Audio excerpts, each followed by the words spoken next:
and welcome to ET News. I'm Chanelly Diaz. And I'm Destiny Harper.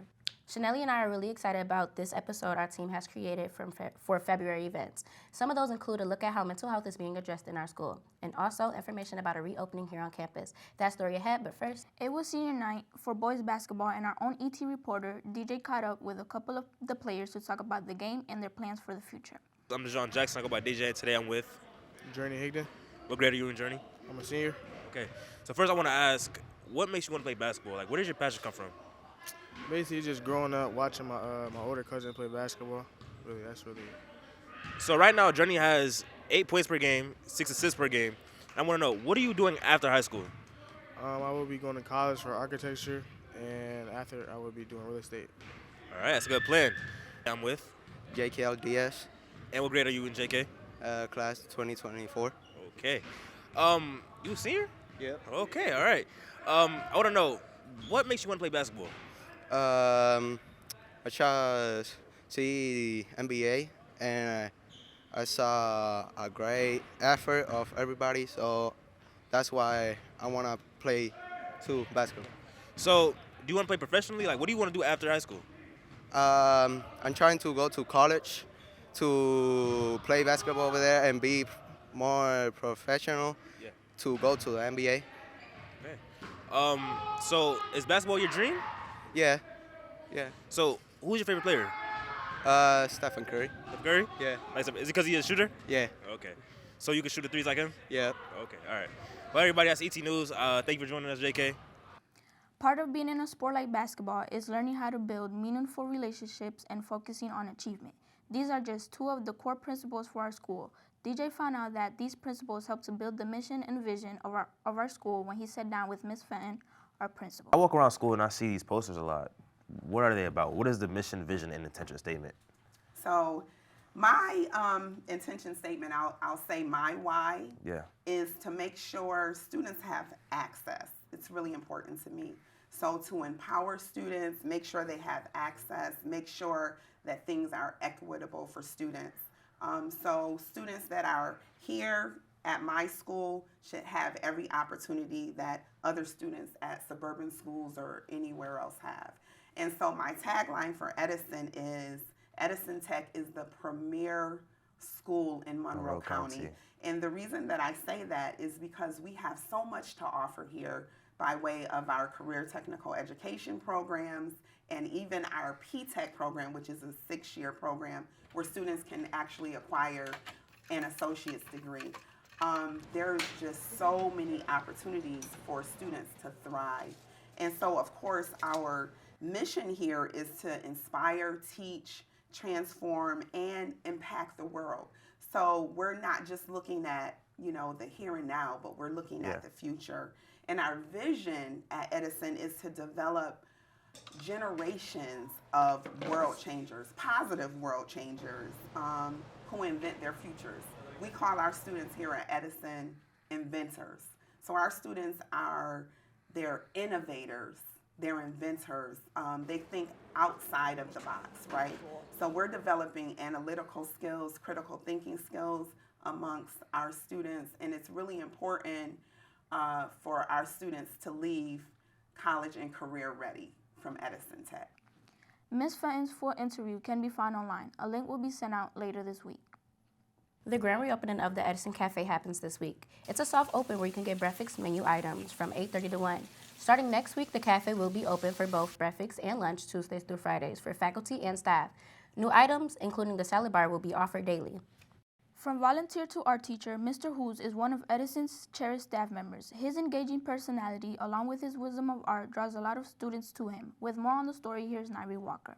Mr. Hoos was always an art teacher. He started out as a professional artist and did industrial design and special effects in Philadelphia. It was his volunteer experience that landed him into a classroom. I was volunteering at my youth group. I was teaching at camps. I was teaching for free, and it seemed like I enjoyed it. And I think that there's like really cool, exciting things about high school age, because people are growing these big brains and they're inexperienced. They've got a lot of knowledge but not a lot of experience, and so like they don't know what they can't do yet, which is exciting, and there's all kinds of possibilities. Hoos says the reason why he likes teaching is seeing how students react to their work. The thing I really, really like is when a student has something that they didn't think that they could do, and they figure it out, and they do it. And they're surprised at how well they did. It's not just about art for Mr. Hoos. For him, it's the life lessons. Like, you got to think about, like, what do you want and what do you have, and what's the thing in between? I mean, you're always going to probably want more than what you have. So that's another life lesson, being content where you're at, and that I'm still learning.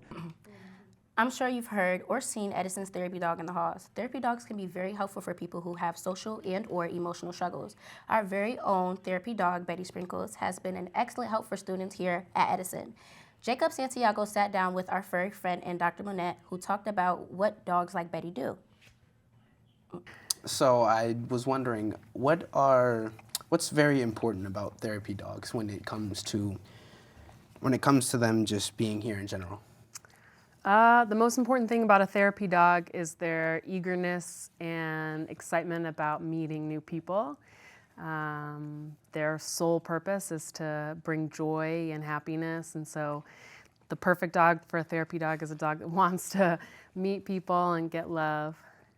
Okay, so is there any difficulty with like training or like the process of becoming a therapy dog? Yeah, so it's kind of like a two-step process. You first have to pass the Canine Good Citizen exam. So that is just a test showing they have basic obedience and they have good dog manners and they're not going to jump on you and they'll accept being petted and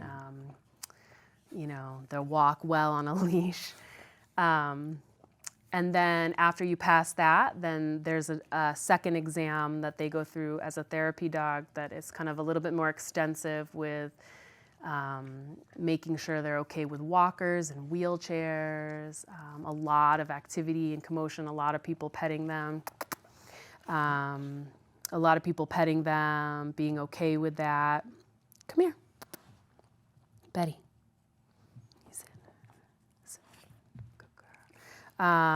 Being okay around other dogs, and just the right temperament, really. What does Betty do around the school? Well, Betty primarily sticks with me, so I'm a physical therapist, and I work with students who have gross motor difficulties. So with accessing the school, that's a lot of like walking around the school up and down the stairs. So I use Betty in my therapy to motivate students to get excited about therapy. But additionally, we've been doing some work with some of the autism programs. So we bring Betty in, and they have opportunities to work with Betty. Good girl.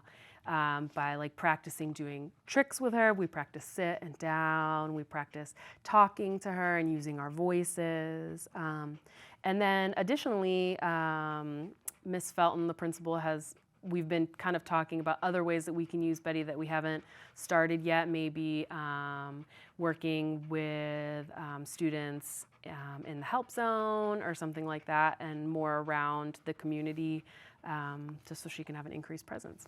All right, thanks for coming in. You're welcome. Did you know that Betty was 2.5? I actually didn't. Yeah, Dr. Nutt says Betty really likes it when we show her some attention. So when you see Betty and Dr. Nutt in the halls, ask to give her some love. Speaking of giving some love, help out the junior class by buying some popcorn. The fundraiser will be starting March 12th through the 16th, and it'll be open for 1 week. The website to buy the popcorn is called Double Good. Anyone will be able to buy. The prices ranges from $11 to $14, and it'll be sent to your address with free shipping. Juniors will be expected to sell $25 each, and flyers will be posted around the school. Well, that does it for this edition of ET News. Join us in a couple more weeks where we talk more about Women's History Month and more stories on our community. I'm Shanali Diaz. And I'm Destiny Harper. Thanks for watching.